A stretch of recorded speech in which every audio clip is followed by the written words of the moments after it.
नमस्कार साथियों, स्वागत है आप सभी का आपके अपने YouTube channel learning with DC पे। सबसे पहले तो आप सभी साथियों को हार्दिक शुभकामनाएं जिनका भी रीट का जो है पात्रता क्लियर हो गया है उन सभी के लिए, और आगे के लिए आप सभी को बेस्ट ऑफ लक है। अच्छे से तैयारी कीजिए। और जैसा कि आपको पता होगा कि अभी रीट जो है उसकी मेन एग्ज़ाम की डेट भी जो है RSMSSB ने घोषित कर दी है। 4 से 5 फरवरी को होगी, जिसमें 4 फरवरी को लेवल फर्स्ट वालों की होगी और 5 फरवरी को होगी आपके लेवल सेकंड वालों की। तो साथियों, आपके पास अप्रोक्सीमेट 120 डेज़ के आसपास का टाइम बचा हुआ है, तो तब तक अच्छी जमकर तैयारी कीजिए और उचित समय सभी सब्जेक्ट्स को दीजिएगा। और जहाँ तक बात है साइको की, तो अगर आप यहाँ से केवल और केवल ये क्वेश्चंस निकालते हैं तो भी आपका साइको है जो वो इजीली क्लियर हो जाएगा। जितना भी आप चाहते हो इजीली स्कोर कर पाओगे। जो साइको के क्वेश्चंस है वो इससे ज़्यादा बाहर नहीं जाने वाले हैं, इस चीज़ की गारंटी लेनी मेरे हाथ में है। इस चीज़ की आपको हेडेक नहीं लेनी है साथियों।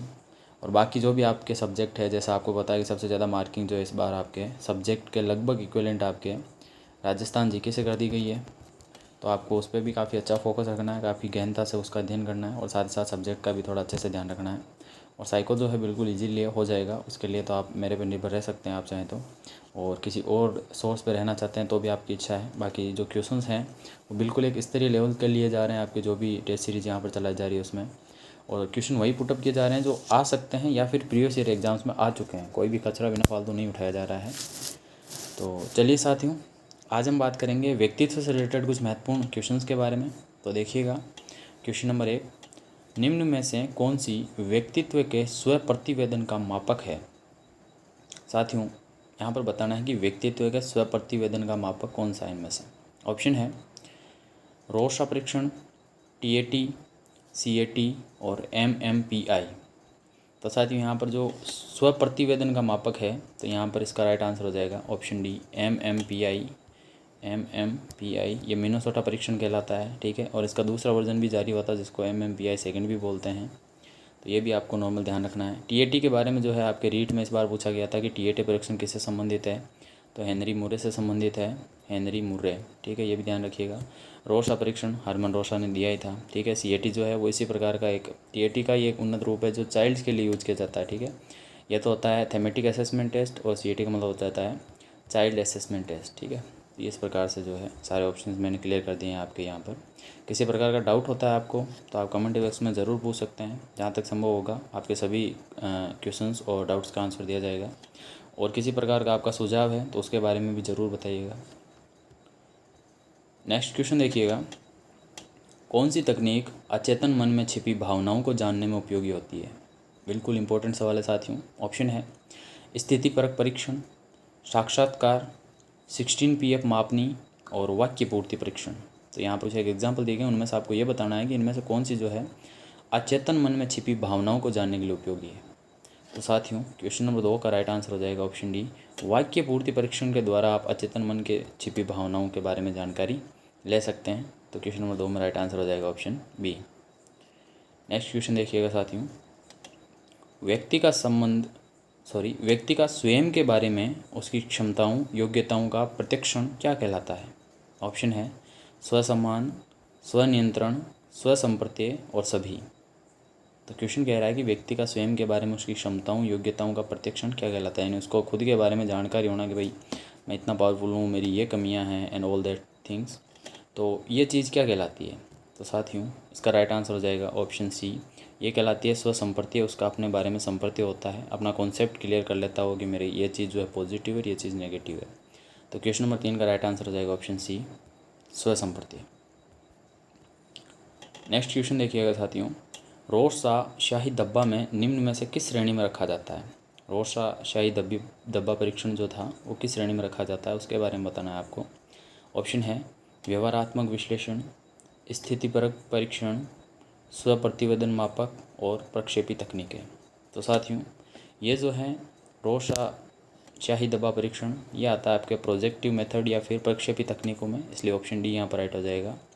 क्वेश्चन नंबर 4 का राइट आंसर है ऑप्शन डी, प्रक्षेपी तकनीकें।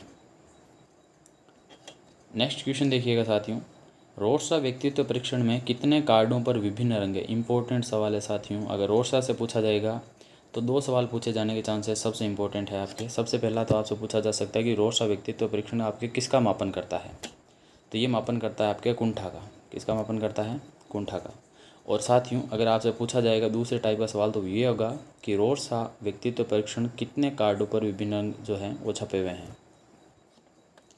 और दूसरा जो है यहाँ से पूछा जा सकता है कि कौन से कार्ड पर किस प्रकार का रंग है या नहीं है। साथियों एक चीज़ ध्यान रखिएगा कि रोर्सा व्यक्तित्व परीक्षण जो है वो 13 से लेकर 19 वर्ष के लिए उपयुक्त बनाया गया था। अच्छा साथियों ये भी ध्यान रखिएगा कि जो कुंठा वाला है ना वो रोजेनविक का परीक्षण था। माफ़ी चाहूँगा, रोजेनविक का परीक्षण था ये। रोजेनविक का चित्त नैराश्य विधि का एक परीक्षण था, उसके आधार पर आप कुंठा का मापन कर सकते हैं। तो रोर्सा वाला जो है वो कुंठा मापन नहीं करता है। ये प्रकृति पर बेस्ड ज़्यादा है, ठीक है। इससे अलग अलग विचारों के बारे में पता लगाया जा सकता है, वो चीज़ है। तो यहाँ पर सवाल कह रहा है कि रोर्सा व्यक्तित्व परीक्षण में कितने कार्डों पर विभिन्न रंग हैं। ऑप्शन है 3, 5, 2 और 4। तो साथियों विभिन्न रंग के बारे में बात की जा रही है तो इसका राइट आंसर हो जाएगा ऑप्शन 1, 3 कार्डों पर जो है इसके विभिन्न रंग है। बढ़ते हैं नेक्स्ट क्वेश्चन की ओर। देखिएगा क्वेश्चन नंबर 6। व्यक्तित्व को शारीरिक संरचना के आधार पर किसने वर्गीकृत किया है? इंपॉर्टेंट सवाल है साथियों। ऑप्शन है हिप्पोक्रेटस, स्किनर, क्रेशमर और आलपोर्ट। तो साथियों व्यक्तित्व का जो वर्गीकरण है वो शारीरिक आधार पर किया गया था। जो ऑप्शन में से ऑप्शन सी राइट हो जाएगा यहाँ पर, क्रेशमर के द्वारा किया गया था, जिसने 3 प्रकार बताए थे यहाँ पर। तो क्वेश्चन नंबर 6 का राइट आंसर हो जाएगा ऑप्शन सी, क्रेशमर। कौन सा क्रेशमर के शरीर प्रकार का वर्गीकरण नहीं है? तो ऑप्शन देखिएगा साथियों। Option A picnic, athletic, choleric और एस्थेनिक। तो यहाँ पर राइट आंसर हो जाएगा साथियों ऑप्शन सी, कोलेरिक नामक कोई भी इसने वर्गीकरण नहीं दिया था। 3 ही वर्गीकरण बताए थे इसने, पिकनिक, फिर बताया था एथलेटिक और तीसरा बताया था एस्थेनिक, ठीक है। एथलेटिक जो है फिट बॉडी वाले होते हैं, एस्थेनिक दुबले पतले होते हैं, पिकनिक जो होते हैं वो खाते पीते हैं, मोटाकार या गोलाकार कह सकते हो इनको आप, ठीक है। तो इस प्रकार से इनको बांटा जा सकता है। नेक्स्ट क्वेश्चन देखिएगा क्वेश्चन नंबर 8। निम्नलिखित में से कौन सा विकल्प सुमेलित है? इस प्रकार के सवाल जो है इस बार पूछे जाने के चांसेस सबसे ज़्यादा है साथियों। तो कोशिश करूँगा इस प्रकार के नए नए सवाल जो है आपके समक्ष प्रस्तुत किए जाएँ। तो अगर आपको कंटेंट पसंद आ रहा है और इस प्रकार के कंटेंट को आप और ज़्यादा देखना चाहते हैं तो चैनल को सब्सक्राइब कीजिएगा और साथियों के साथ भी शेयर कीजिए ताकि वो भी इस चीज़ के साथ जुड़ सकें। तो क्वेश्चन नंबर 8 देखिएगा। निम्नलिखित में से कौन सा विकल्प सुमेलित है? ऑप्शन है सिगमंड फ्राइड विश्लेषणात्मक मनोविज्ञान, एडलर मनोविश्लेषण, जीन पियाजे विकासात्मक मनोविज्ञान और जुंग वैकल्पिक मनोविज्ञान। तो साथियों यहाँ पे बताना है कि कौन सा इनमें से सुमेलित है। तो इसका राइट आंसर हो जाएगा साथियों ऑप्शन सी, जीन पियाजे। ये होता है विकासात्मक मनोविज्ञान से संबंधित है, तो ये सुमेलित है यहाँ पर। खैर देखिएगा नेक्स्ट क्वेश्चन। 25 वर्षीय लड़का जिसकी मानसिक आयु 16 है, तो यहाँ पर आपको उसकी IQ बतानी है साथियों, ठीक है।